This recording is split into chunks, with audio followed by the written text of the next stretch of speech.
ओम शांति। 2 जुलाई 2024 बाबा के महावाक्य।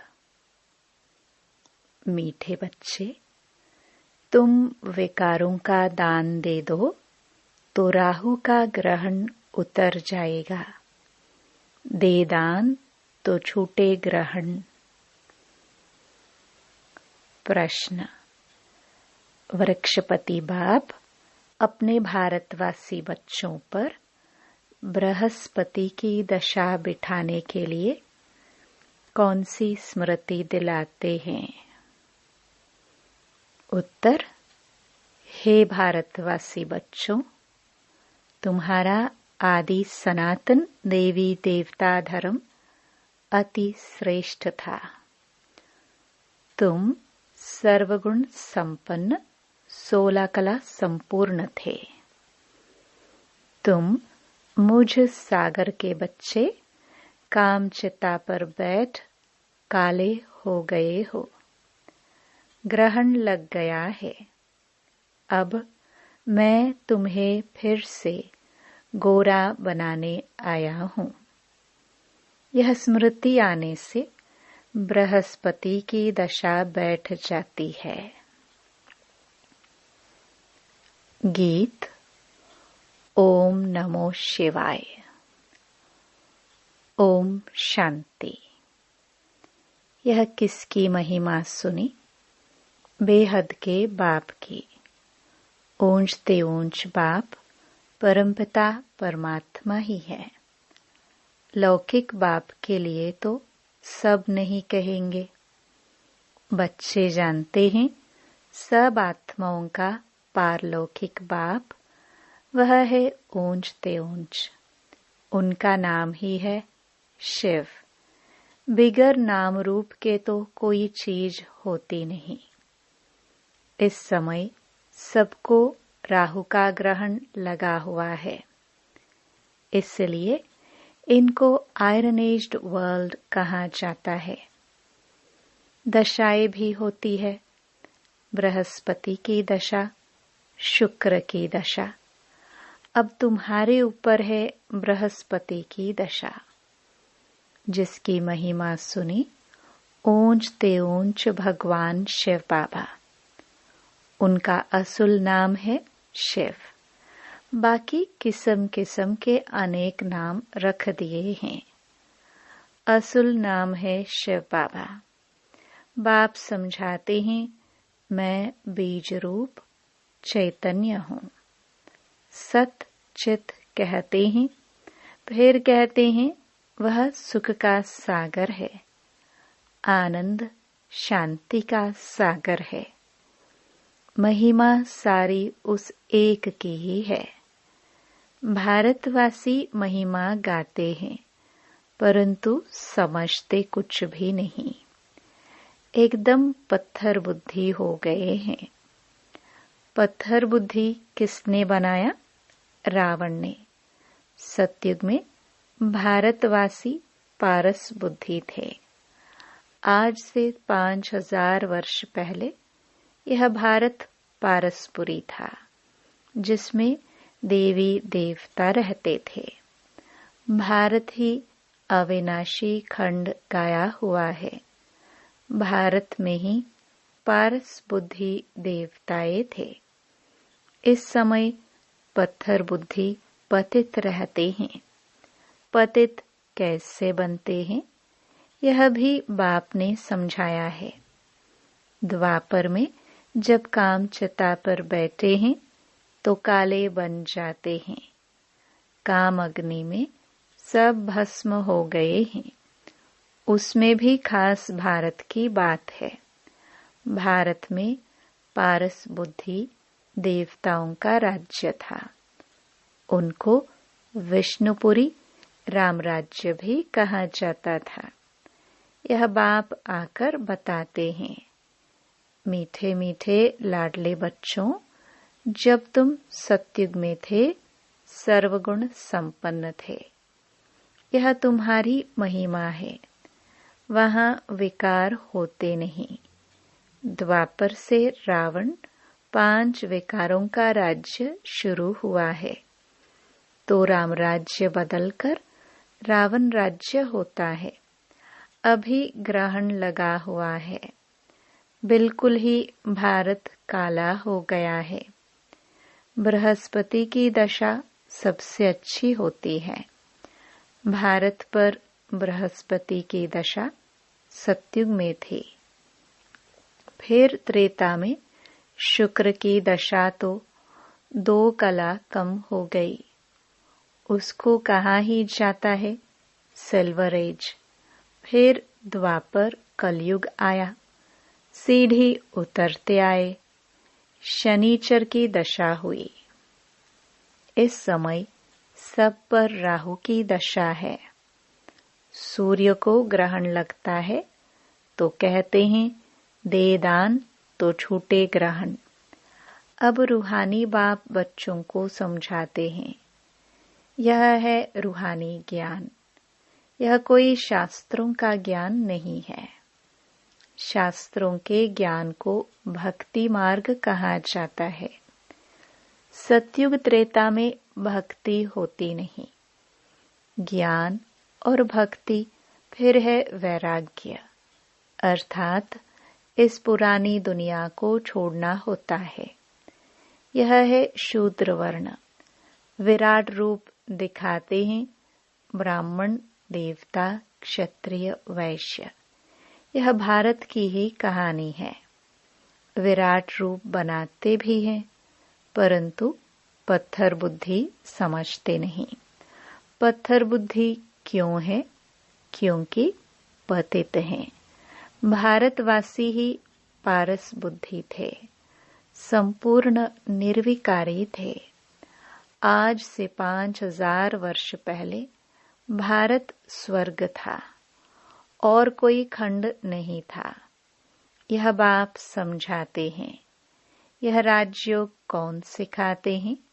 शिवाचार्य। यह है ज्ञान का सागर।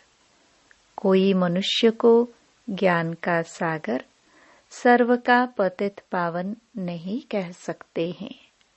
सर्व का लिबरेटर एक ही बाप है। बाप खुद ही आते हैं दुख में रावण से लिबरेट करने, फिर गाइड बन ले जाते हैं। उनको रूहानी पंडा कहा जाता है। बाप कहते हैं मैं तुम सर्व आत्माओं का पंडा हूँ, सबको वापस ले जाऊंगा। मेरे जैसा गाइड कोई होता नहीं।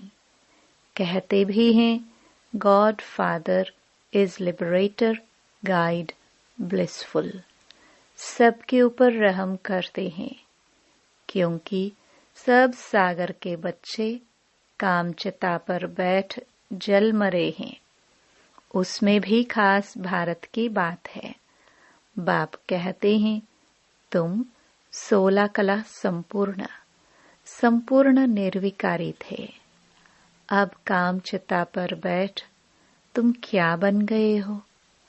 अब फिर बाप आए हैं। वृक्षपति बाप आकर मनुष्य मात्र पर बृहस्पति की दशा बिठाते हैं।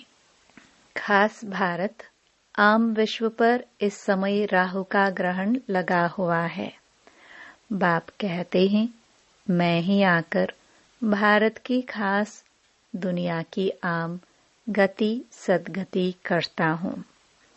तुम यहाँ आए ही हो पारस बुद्धि बनने। मोस्ट बिलवड बाप हुआ। सब आशिकों का माशुक एक ही है। सब नेशन में लिंग जरूर बनाते हैं, क्योंकि सबका बाप है ना। शिव के मंदिर भारत में बहुत हैं, जिसको शिवालय कहते हैं, रहने का स्थान।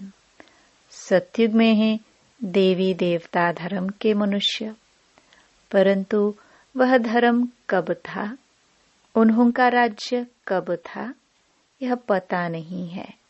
सतयुग की आयु लंबी लिख दी है। बाप बैठ समझाते हैं तुम्हारे ऊपर सब बृहस्पति की दशा बैठ रही है। 21 जन्मों के लिए। वृक्षपति है ज्ञान का सागर, पतित पावन, जिसको सब पुकारते हैं। तुम मात पिता, हम बालक तेरे, सब उनकी महिमा करते हैं। बरोबर सतयुग त्रेता में सुख घनेरे थे, जबकि बाप हेवनली गॉड फादर है, स्वर्ग का रचयिता है, तो जरूर हम भी स्वर्ग में होने चाहिए।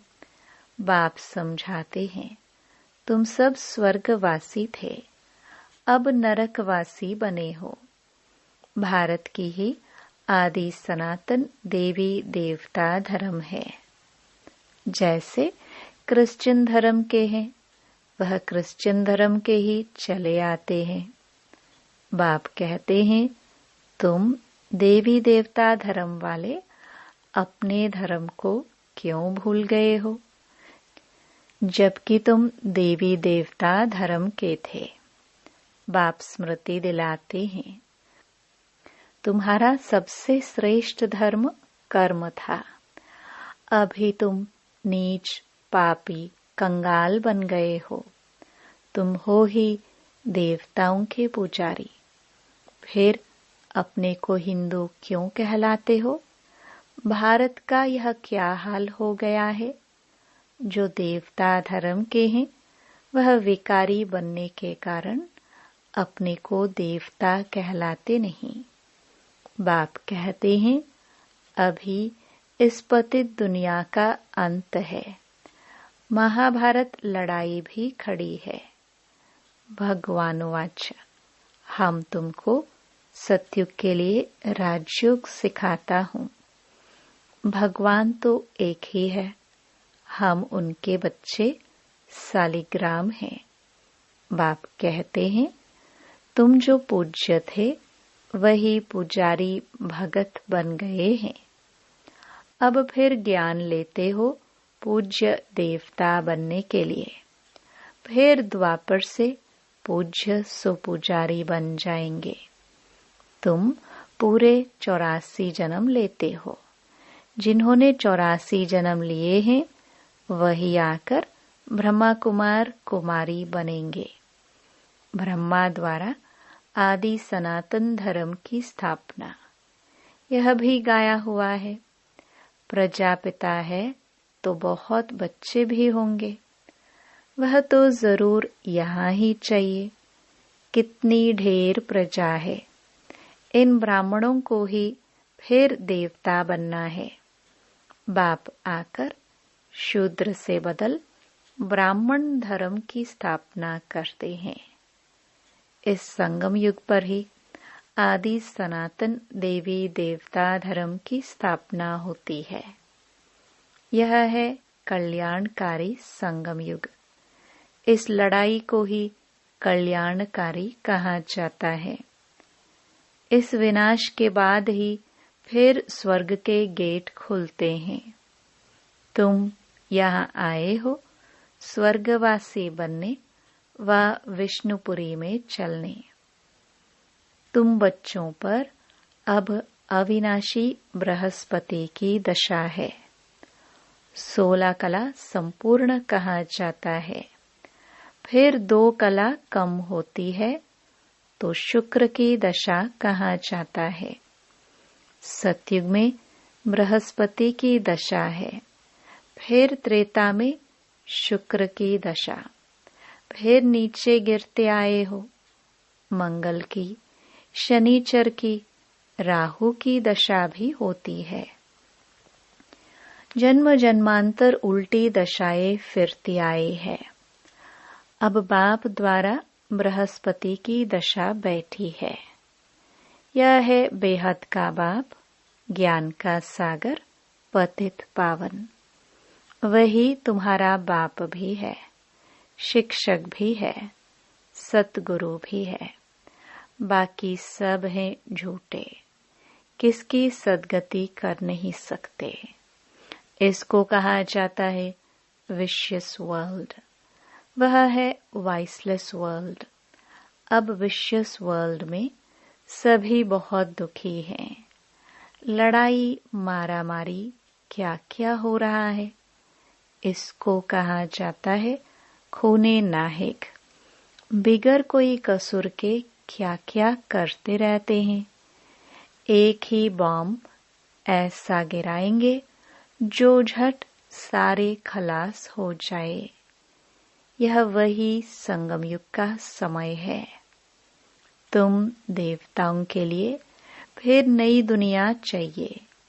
तो अब बाप कहते हैं, मीठे मीठे बच्चे मन मना भव। यह कौन से बाप ने कहा? शिव बाबा ने। वह तो है निराकार। यूं निराकार तो तुम भी हो, परंतु तुम पुनर्जन्म में आते हो। मैं नहीं आता हूँ। इस समय सब पतित हैं, एक भी पावन नहीं। पतित बनना ही है। सतो रजो तमो में उतरना पड़े। इस समय सारा झाड़ जड़जड़ीभूत अवस्था को पाया हुआ है। दुनिया बिल्कुल पुरानी हो गई है। अब फिर से उनको नया बनाना पड़े। पतित दुनिया में देखो मनुष्य कितने हैं। पावन दुनिया में बहुत थोड़े राज्य करते हैं। एक ही धर्म था और कोई धर्म नहीं था। भारत को ही हेवन कहा जाता है। गाया जाता है, घटी में सूर्य, घटी में चंद्रमा। सतयुग में 9 लाख होंगे। पीछे फिर वृद्धि होती है। पहले बहुत छोटा फूलों का झाड़ होता है। कांटों का कितना बड़ा फॉरेस्ट है। दिल्ली में मुगल गार्डन देखो, कितना अच्छा है। उससे बड़ा कोई गार्डन नहीं। फॉरेस्ट देखो कितना बड़ा होता है। सतयुगी गार्डन भी बहुत छोटा है। फिर वृद्धि को पाते पाते बड़ा होता जाता है। अभी तो कांटों का जंगल हो गया है। रावण के आने से कांटे बन जाते हैं। यह है कांटों का जंगल। आपस में लड़ते हैं तो एक दो को मारते हैं। कितना क्रोध है। बंदर से भी बदतर कहा जाता है। तो बाप कहते हैं, मेरे लाडले बच्चे, तुम्हारे ऊपर अभी वृक्षपति की दशा है। अब दे दान तो छूटे ग्रहण। संपूर्ण निर्विकारी अब यहाँ बनना है।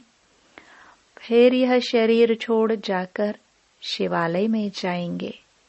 शिवालय में बहुत सुख होता है। देवी देवताओं का राज्य है। सतयुग को कहा जाता है शिवालय। कलयुग को कहा जाता है वेश्यालय। यह वेश्यालय रावण ने स्थापन किया है। अब बाप कहते हैं, पतित से पावन बनना है। कैसे बनेंगे? क्या त्रिवेणी में, गंगा में स्नान करने से पावन बन जाएंगे? यह तो जन्म जन्मांतर करते आए हो। करोड़ों मनुष्य जाकर स्नान करते हैं। बहुत नदियां, नाले, तालाब आदि हैं। जहाँ पानी देखते हैं जाकर स्नान करते हैं, क्योंकि अपने को पतित समझते हैं। अब पारसनाथ तुम्हारी पारस बुद्धि बना रहे हैं। तो ऐसे पारसनाथ बाप को कितना प्यार से याद करना चाहिए। अच्छा, मीठे मीठे सिखिलदे बच्चों प्रति माता पिता बाप दादा का याद प्यार और गुड मॉर्निंग। रूहानी बाप की रूहानी बच्चों को नमस्ते। धारणा के लिए मुख्य सार। पहला, इस कांटों की दुनिया से फूलों के बगीचे में जाने के लिए जो भी कांटे विकार हैं उन्हें निकाल देना है। पारस बनाने वाले बाप को बड़े प्यार से याद करना है।